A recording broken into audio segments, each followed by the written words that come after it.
ಹೇಮಾದೇಶ್ವರನ ಬೆಟ್ಟಕ್ಕೆ ಹೋಗುವಂತ ಭಕ್ತಾದಿಗಳು ಮನೆ ಒಳಗೆ ಮನೆ ಕೋಣೆ ಸಾರಿಸ್ಕೊಂಡು ವಾಮನಿಯಮದಲ್ಲಿ ಮನೇಲಿ ಬುತ್ತಿ ಕಟ್ಟಿಕೊಂಡು ಹಿಂದೆ 9 ಬುತ್ತಿ ಕಟ್ಟಿಗೆ ಹೋಗ್ತಿದ್ರಂತೆ. ಅಮಾವಾಸ್ಯೆ 9 ದಿನ ಅಂತೇಳಿ ನಮ್ಮ ಹಿರಿಯರು ನಮ್ಮ ತಾತ ಮುತ್ತಾತನ ಕಾಲದಿಂದ ನಡ್ಕೊ ಹೋಗ್ತಿದ್ದಂತೆ ಪಾದಯಾತ್ರೆ ಒಳಗೆ. ಇವಾಗ ಕಟ್ಟೋರು 3 ಬುತ್ತಿನಾರು ಕೊಡ್ತಾರೆ.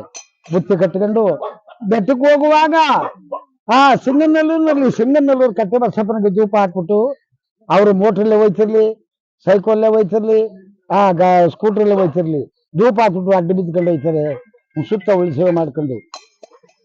ಮತ್ತು ತಾಳೆ ಬೆಟ್ಟದಲ್ಲಿ ಧೂಪ ಹಾಕಬೇಕು. ಉಳಿದವ್ರು ಹೇಳ್ತಾರೆ ಮೂರು ಉಳ್ಳು ಬಿಟ್ಟು ಬುತ್ತಿ ಕೆಳಗೆ ಮಾಡಿಬಿಟ್ಟು 3 ಉಳ್ಳು ಬಿಟ್ಟು ಉಗೆ ಇಕ್ಕೋದು. ಗೋಡೆ ಮುತ್ತಿನ ಬೆಟ್ಟದಲ್ಲಿ ಗೋಡೆ ಮುತ್ತಿ ಇಕ್ಬಿಟ್ಟು ಉಗೆ ಇಕ್ಕೋದು. ಕುಂಟಳಿ ಬೆಟ್ಟದಲ್ಲಿ ಕುಂಟ್ಕೊಂಡು ಬುತ್ತಿ ಎತ್ಕೊಂಡು ಕುಂಟ್ಕೊಂಡು ಉಗೆ ಉಗೆ ಉಗೆ ಉಗೆ ಅನ್ಕೊಂಡು ಹೋಗುವಂತ ಶರಣರು.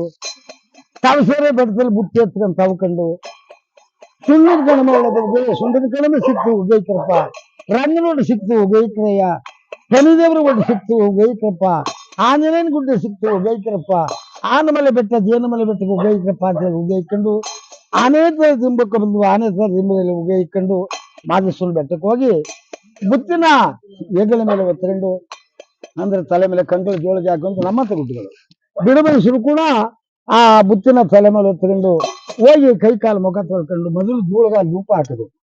ಸ್ನಾನ ಮಡಿ ಮಾಡಕ್ ಮುಂಚಿತವಾಗಿ ಮಾಯ್ಕಾರ ಮಾದಪ್ಪನಿಗೆ ಧೂಳಗಾಲ ಧೂಪ ಹಾಕಿಬಿಟ್ಟು ಅನಂತರ ಒಂದು ಮರದಂಡಲೋ ಒಂದು ರೂಮೋ ಏನೋ ಮಾಡ್ಕೊಂಡು ಅವರ ತಗೊಂಡು ಪದಾರ್ಥಗಳಲ್ಲೆಲ್ಲ ಮಿಡಗಿಬಿಟ್ಟು ಆಮೇಲೆ ಅನಂತರ ಬಂದು ಸ್ನಾನ ಮಡಿ ಮಾಡ್ಕೊಂಡು ಮುಡಿ ಕೊಡೋರು ಮುಡಿ ಕೊಟ್ಕೊಂಡು ಸ್ನಾನ ಮಡಿ ಮಾಡ್ಕೊಂಡು ಮಾಯ್ಕಾರ ಮಾದಪ್ಪನಿಗೆ ಉಳ್ಳಿ ಸೇವೆ ಮಾಡೋರು ಸುತ್ತ ಮಾದಪ್ಪನ ದೇವಸ್ಥಾನ ಸುತ್ತ ಉಳ್ಳಿ ಸೇವೆ ಮಾಡ್ತಾರೆ.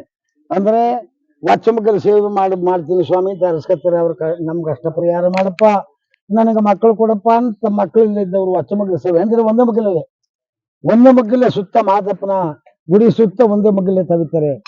ಮತ್ತು ಅಜ್ಜಪಡಿ ಅಂತಂದ್ರೆ ಇಂಬಿಡಿಯಿಂದ ಇಂಬಿಡಿಗೆ ತುದು ಬೆಳಗ್ಗೆ ಅಜ್ಜಪಡಿ ಯಾತ್ರೆ ಮಾಡ್ತಾರೆ. ಮತ್ತೆ ಉಳ್ಳಿ ಸೇವೆ ಮಾಡ್ತಾರೆ. ಆ ಉಳ್ಳಿ ಸೇವೆ ಎಲ್ಲ ಆದ್ಮೇಲೆ ತಿರ್ಗಾ ಸ್ನಾನ ಮಡಿ ಮಾಡ್ಕೊಂಡು ಮಾದಪ್ಪನಿಗೆ ಪೂಜೆ ಸಾಮಾನು ತಕೊಂಡು ಆ ಪೂಜೆನ ಸಾಮಾನೆಲ್ಲ ಸ್ವಚ್ಛ ತುಂಬಿಕೊಂಡು ಹಣ್ಣು ಕಾಯಿ ಕಡ್ಡಿ ಕರ್ಪೂರ ಧೂಪ ಎಲ್ಲನೂ ಪೆಂಜುಗಳು ತಕೊಂಡು ಈ ಕೈಲಿ 5 ಪೆಂಜು ಆ ಕೈಲಿ 5 ಪೆಂಜು ಇಲ್ಲಾದ್ರೆ 2 ಪೆಂಜು ನಾವು ಕೈಲಿ ಹಿಡ್ಕೊಂಡು ಸುತ್ತ ಪೆಂಜು ಸೇವೆ ಮಾಡಿದ್ವಿ. ಪೆಂಜು ಸೇವೆ ಆದ್ಮೇಲೆ ಧೂಪ ಹಾಕೊಟ್ಟು ಹಣ್ಣುಕಾಯಿ ಮಾಡಿಸ್ಕೊಂಡು ಸ್ವಾಮಿ ದರ್ಶನ ಮಾಡ್ಕೊಂಡು ಮಾದಪ್ಪರ ದರ್ಶನವಾದ ಮೇಲೆ ಆಲಂಬುಡಿ ಬಸಪ್ಪನಿಗೆ ಅರ್ಕ ಮಾಡ್ಕೊಂಡಿರೋರು ಅರ್ಕ ಗಂಟೆ ಕಟ್ಟಿಸ್ತಾರೆ. ಮತ್ತು ಮಕ್ಕಳಿಗೆ ಹೋದವರು ಆಲಂಬುಡಿ ಬಸಪ್ಪ ನನ್ನ ನನ್ನ ಸೊಸೆಗೆ ನನ್ನ ಮಗಳಿಗೆ ಮಕ್ಕಳು ಕೊಡಪ್ಪ ಅಂತ ಗಂಟೆ ಕಟ್ಟಿಸ್ತಾರೆ. ಅರ್ಕ ದುಡ್ಡು ಕಾಣಿಕೆ ಒಪ್ಪಿಸ್ತಾರೆ. ಆಲಂಬುಡಿ ಬಸಪ್ಪನ ಪೂಜೆ ಮಾಡಿಸ್ತಾರೆ. ಆಲಂಬುಡಿ ಬಸಪ್ಪನ ಪೂಜೆ ಮಾಡಿಸ್ಕೊಂಡು ಅಂತರ್ಗಂಗಲ್ಲಿ ಶೇಷಣ್ಣನ ಗುಡಿಗೆ ಹೋಗಿ ಶೇಷಣ್ಣ ಗುಡಿಗೆ ಅಂದ್ರೆ ಹೇಳ್ತಲೆ ಕಾಳಿಂಗ ಸರ ಬಾಲ್ ಹೊಡೆದು ಮುಗಿರುವಂತ ಸ್ಥಾನ ಅಲ್ಲೇ ಪೂಜೆ ಮಾಡಿಸ್ತಾರೆ. ಆ ಶೇಷಣ್ಣ ಗುಡಿ ಆದ್ಮೇಲೆ ಚಂಡಿ ಬಸಪ್ಪನ ಗುಡಿಗೆ ಬರ್ತಾರೆ. ಮಕ್ಕಳಿಗೆ ಚಂಡಿ ಗಿಂಡಿ ಹಿಡ್ಕೊಂಡು ಕರ್ನ ಅಳ್ತಾ ಇದ್ದರೆ ಆ ಚಂಡಿ ಬಸಪ್ಪನ ಗುಡಿ ಒಳಗೆ ಪೂಜೆ ಮಾಡಿಸ್ಕೊಂಡು ಒಂದು ಅಂತರ ತಕ್ಕೊಂಡು ಒಂದು ಈಡ್ಗ ಬರೆದು ಬಿಟ್ಟು ಆ ಅಂತರ ತಂದು ಮನೇಲಿ ಬಂದು ಮಕ್ಕಳು ಕಟ್ತಾರೆ. ಅವರಿಗೆ ಚಂಡಿ ತಕ್ಕದ್ದು ಕಣ್ಣ ಹೆಸರು ಕಾಲುಗಳೆಲ್ಲ ಕಮ್ಮಿ ಆಗ್ತದೆ. ಜಡಕಲ್ಲು ಪೂಜೆ ಮಾಡಿಸ್ತಾರೆ. ನೆತ್ತಿ ಒಳಗೆ ಏನಾದ್ರು ಅವರಿಗೆ ಉರಿ ಕಂಡ್ರೆ ತಲೆ ಉರಿ ಕಂಡ್ರೆ ಆ ಜಡಕಲ್ಲು ಪೂಜೆ ಮಾಡಿಸಿ ಅಲ್ಲಿ ಅಡ್ಮಿಡ್ತಾರೆ.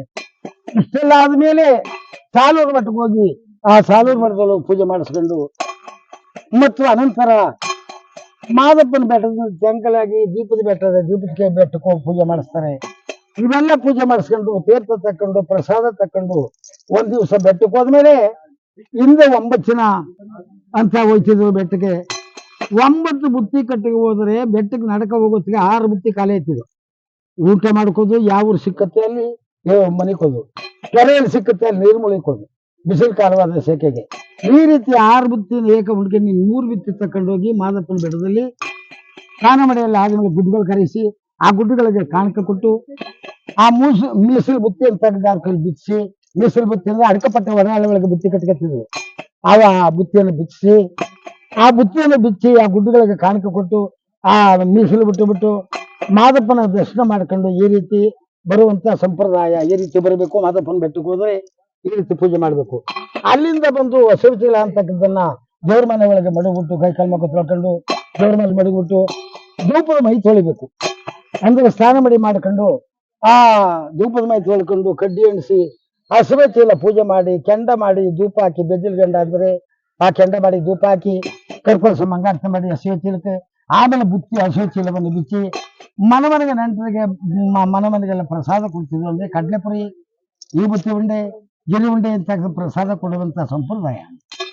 ಅಲ್ಲಿಗೆ ಬರುವಾಗ ಬೆಟ್ಟಕ್ಕೆ ಹೋದ್ರೆ ಬರಿಕೈಲಿ ಯಾರು ಬರ್ತಿರ್ಲಿಲ್ಲ.